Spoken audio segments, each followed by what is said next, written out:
राजस्थान मंत्रिमंडल विस्तार का काउंटडाउन शुरू हो चुका है। अब बनने वाले मंत्रियों को फोन जाने शुरू हो चुके हैं। किरोड़ी लाल मीणा और मदन दिलावर के पास फोन पहुंचे हैं। इसके अलावा गजेंद्र सिंह खिमसर, ओटाराम देवासी, अविनाश गहलोत, जोगेश्वर गर्ग, हीरालाल नागर के पास फोन पहुंचे हैं और दिया गया है शपथ ग्रहण समारोह में शामिल होने का न्योता। दो नाम और जुड़ गए हैं जिनके पास फोन पहुंचे हैं, किरोड़ी लाल मीणा और मदन दिलावर, ये नाम और जुड़ गए हैं। राजभवन से मेरे सहयोगी विनोद लगातार बने हुए हैं। विनोद, मानकर चले कि कभी भी मुख्यमंत्री वापस निकल सकते हैं यहां से, क्योंकि जो वक्त आप बता रहे थे वो लगभग पूरा हो चुका है और अब जिनको फोन गए उनमें दो नाम और जुड़ गए हैं, किरोड़ी लाल मीणा और मदन दिलावर।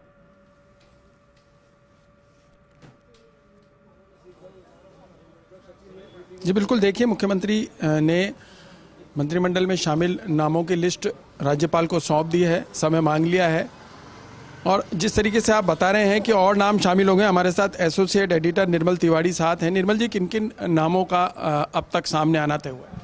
देखिए विनोद, सबसे बड़ी बात यह है कि 115 विधायक चुन करके आए भाजपा के, उसमें से मुख्यमंत्री और 2 उप मुख्यमंत्रियों के नाम की पहले घोषणा हो चुकी थी, शपथ ले चुके थे।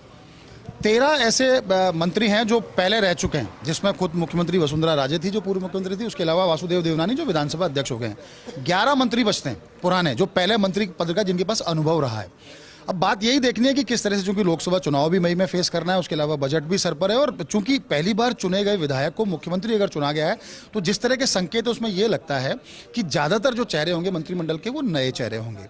और जिस तरह से अभी हमने मोटर गैराज में भी देखा कि 24 वहां गाड़ियां तैयार की गई हैं, 3 पहले से मुख्यमंत्री और 2 उप मुख्यमंत्री, तो 27, और क्योंकि पूरी कैबिनेट में 30 हो सकते हैं, 15% सदस्य हो सकते हैं पूरे विधानसभा सदस्यों की संख्या का। तो निश्चित तौर पर जिस तरह की सूचनाएं मिल रही है उसमें यही है कि एक तो मंत्री किसको बनाया जाएगा, उसके अलावा विभागों का बंटवारा कैसा होगा। क्योंकि सबसे बड़ी बात ये होती है कि जो 3 प्रमुख विभाग होते हैं जिनको परंपरा ये रही मुख्यमंत्री अपने पास रखते हैं, जिस तरह जिसमें गृह विभाग है, उसमें वित्त विभाग है और उसके अंदर कार्मिक विभाग है। लेकिन चूंकि इस बार डॉक्टर किरोड़ी लाल मीणा का भी नाम आ रहा है सामने और वो पहले भी मुख्यमंत्री रह चुके हैं और निश्चित तौर पर उनके पास एक लंबा अनुभव है, क्योंकि जो दोनों सदन हैं, लोकसभा और राज्यसभा, उसमें भी वो सदस्य रह चुके हैं। तो निश्चित तौर पर ऐसा भी सूचना है कि या तो उप मुख्यमंत्री दिया कुमारी हैं वो, या फिर डॉक्टर किरोड़ी लाल मीणा को गृह विभाग जैसा एक अहम विभाग दिया जा सकता है, क्योंकि कानून व्यवस्था को लेकर फोकस रहना है पूरी सरकार का, जिस तरह के पिछले अनुभव रहे हैं। देखिए, अब तक कितनों के पास फोन पहुंच चुके हैं, कितने विधायकों को सूचना पहुंच चुकी है, किस रूप में सूचना पहुंची? देखिए, फोन पहुंचना, एक खास बात यही है विनोद, की जिनके पास फोन पहुंचे उनको ये नहीं कहा गया कि आप मंत्री बनने जा रहे हो, उनको ये कहा गया है कि आप समय पर राजभवन पहुंचे, क्योंकि ये भाजपा, इसकी रीति नीति अलग तरह की। मैंने पहले भी कहा कि मोदी, शाह और भाजपा को कभी प्रेडिक्ट नहीं किया जा सकता। जिस तरह से मुख्यमंत्री का नाम बहुत अप्रत्याशित तरीके से सामने आया था, वैसे ही मंत्रियों के भी नाम अप्रत्याशित तौर पर सामने आएंगे और वो उनको अभी नहीं बताया गया। सबको कहा है कि आपको शपथ ग्रहण से 1 घंटे पहले राजभवन पहुंच जाना है, यानी 3:15 पर शपथ शुरू होगी, 2:15 तक सबको राजभवन पहुंचना है। और राजभवन पहुंचने के बाद जब शपथ होनी है, शपथ से ठीक 10 मिनट पहले ही जिनको मंत्री बनाया जाएगा उनको कहा जाएगा कि आप मंत्री बन रहे हैं, आपका नंबर ये है, आप इस नंबर पर तैयार रहिएगा। यानी कि 24 से 25 जो मंत्री बन रहे हैं उनको 10 से 15 मिनट पहले ही सूचना मिलेगी। अगर कयासबाजी ये लगाई जा रही है कि उनको फोन कर दिया गया, तो ऐसा कुछ नहीं है, क्योंकि मेरी व्यक्तिगत तौर पर कम से कम 20 विधायक ऐसे हैं जिसमें वरिष्ठ पुराने जो मंत्री हैं वो भी शामिल हैं, जिसमें नवागत जो विधायक हैं वो भी शामिल है। किसी के पास इस तरह का फोन नहीं पहुंचा कि आपको मंत्री बनाया जा रहा है।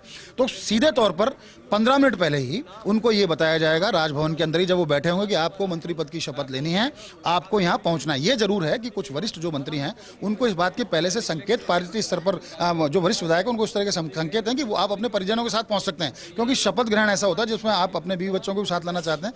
वो इसलिए कि आपके जीवन में इस तरह का अवसर बार बार किसी के जीवन में नहीं आता है। तो निश्चित तौर पर अभी इस नाम का तो खुलासा इस तरह से नहीं किया गया, लेकिन हाँ, कयास इस बात के ही है, चूंकि मुख्यमंत्री खुद पहली बार चुनकर विधायक चुनने के बाद, अगर मैं आपको रोकना चाहूंगा कि 15 मिनट का समय हो गया। देखिए, भजनलाल शर्मा जी ने, यदि सीएम ने राज्यपाल को मंत्रिमंडल में शामिल नामों की सूची सौंप दी है, समय मांगा है। देखिए, अब यहाँ से काफिला निकल रहा है। देखिए, भजनलाल शर्मा सीएम निकले हैं और देखिए मीडिया को भी उन्होंने सिर झुकाकर अभिवादन किया है मीडिया का, और बड़े मुस्कान, चेहरे पे बड़ी मुस्कान दिखी उनके। काफिला यहाँ से निकल गया है। आपने दिखाई है, सुपर एक्सक्लूसिव तस्वीर हम दिखा रहे हैं। मुख्यमंत्री भजनलाल शर्मा लिस्ट राजभवन में महामहिम राज्यपाल को सौंपने के बाद वहां से रवाना हो चुके हैं। भरतपुर का रुख कर लेते हैं, मेरे सहयोगी रवि वहां से बने हुए हैं। रवि, मुस्कान मुख्यमंत्री के चेहरे पर है, लेकिन मुस्कुरा तो पूरा भरतपुर ही रहा होगा, क्योंकि उनको मुख्यमंत्री मिला है। जरा बताइए, आज मंत्रिमंडल के जो गठन की बात चल रही है और जो 3:15 बजे कार्यक्रम शुरू होगा, भरतपुर में इसको लेकर किस तरीके की गॉसिप्स हैं, किस तरीके का माहौल वहां दिखाई दे रहा है?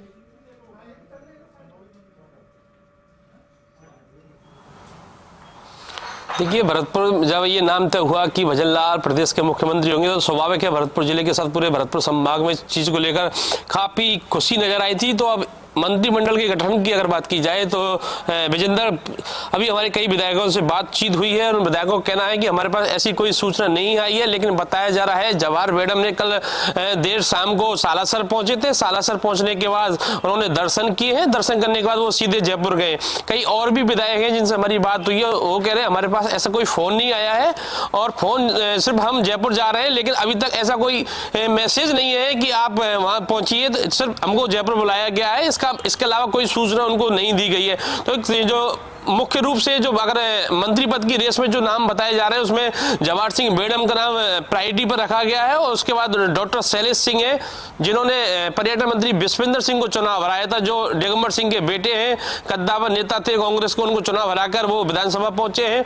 और कुंवर नटवर सिंह के जो बेटे हैं जगत सिंह, एक 3 नाम ऐसे हैं जो मंत्री पद की रेस में है, लेकिन बताया जा रहा है बेडम का नाम इसमें सबसे आगे। हालांकि हमारी बेडम से भी बात हुई है, बेडम का कहना है कि ऐसी हमको कोई सूचना नहीं है, लेकिन ये बताया जा रहा है सूत्रों से मालूम चला कि बेडम का नाम रेस में भरतपुर से अगर कोई बनता है, क्योंकि भरतपुर और डी 2 जिले बना दिए गए हैं, लेकिन भाजपा की दृष्टि में सिर्फ एक ही जिला है भरतपुर, क्योंकि अभी जो है भाजपा की तरफ से दोनों जिलों को एक ही माना गया। तो ऐसे में कह सकते हैं बेडम का नाम प्रायोरिटी पर रखा गया है। ठीक है रवि, आप हमारे साथ बने रहिए। हमारे ब्यूरो चीफ नरेश शर्मा जी भी हमारे साथ बने हुए। नरेश जी, इस वक्त आप कहां पर मौजूद हैं और बताइए क्या कुछ अपडेट इस पूरे कार्यक्रम को लेकर आपके पास?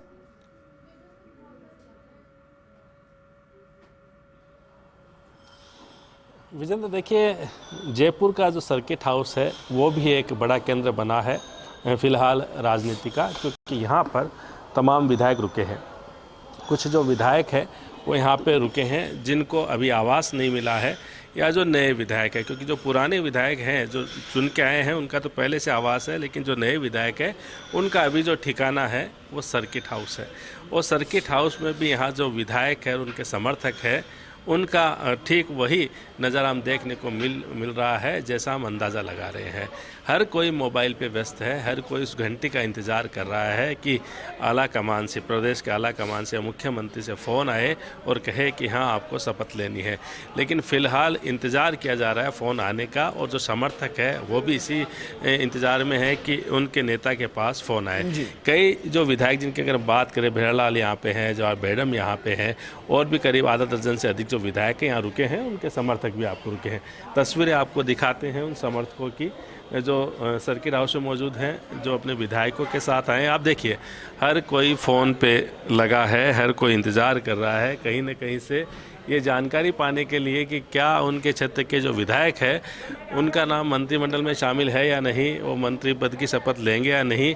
लेकिन खुद जो विधायक है वो भी इसी बात का इंतज़ार कर रहे हैं कि कब उनके पास फ़ोन आता है नहीं आता है, क्योंकि कई दावेदार है। जो बेराराम सियोल है वो यहाँ पे हैं, वो भी अपने समर्थकों से गिरे हैं। एक बार तस्वीरें जो है, कहा जा सकता है कि अभी जो विधायक यहाँ हैं और विधायक के तौर पर सर्किट हाउस से निकलेंगे, हो सकता है उनमें से कई मंत्री बनकर वापस सर्किट हाउस आए।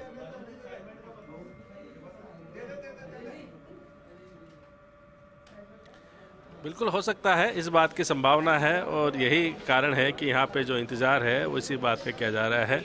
अभी जो विधायक है उनसे थोड़ी देर में हम देखेंगे, जो तमाम यहाँ कुछ आते हैं उनसे भी बात करने की कोशिश करेंगे। लेकिन जो समर्थक है उनके, वो यहाँ पे देख सकते हैं, कुछ समर्थकों से बात करते हैं। आइए, आप कहाँ से आए हैं, क्या नाम आपका? नीचे आइए थोड़ा। क्या नाम आपका, कहाँ से आया? ओसियां हूँ, हीराराम चौधरी। अच्छा, आपको उम्मीद है आपके विधायक मंत्री बनेंगे? कुछ उम्मीद है आपको? पूरी उम्मीद है भैया, पूरी उम्मीद है। ओसियां से दिव्या मदेरणा को हराकर विधानसभा में पहुंचे हैं, और मदेरणा परिवार का जाट समाज में पुराना वर्चस्व रहा है, और पश्चिमी राजस्थान में उस वर्चस्व को तोड़ने का काम बेराराम जी ने किया है, और हमें पूरी उम्मीद है कि कैबिनेट मंत्री बनेंगे बेराराम जी। अभी कोई फ़ोन आया है, इंतज़ार किया जा रहा है? नहीं, अभी फ़ोन नहीं आया है। फ़ोन नहीं आया, लेकिन आपको उम्मीद है कि कोई फ़ोन आएगा आला कमान से? कोई पूरी उम्मीद है वैसा, पूरी उम्मीद है, पूरी उम्मीद है। और ये उम्मीद पे देखिए जो कार्यकर्ता भी जो कायम है, और उम्मीद विधायक भी लगाए हुए हैं। तो ऐसे कई, अगर हमने एक दृश्य दिखाया विजेंद्र,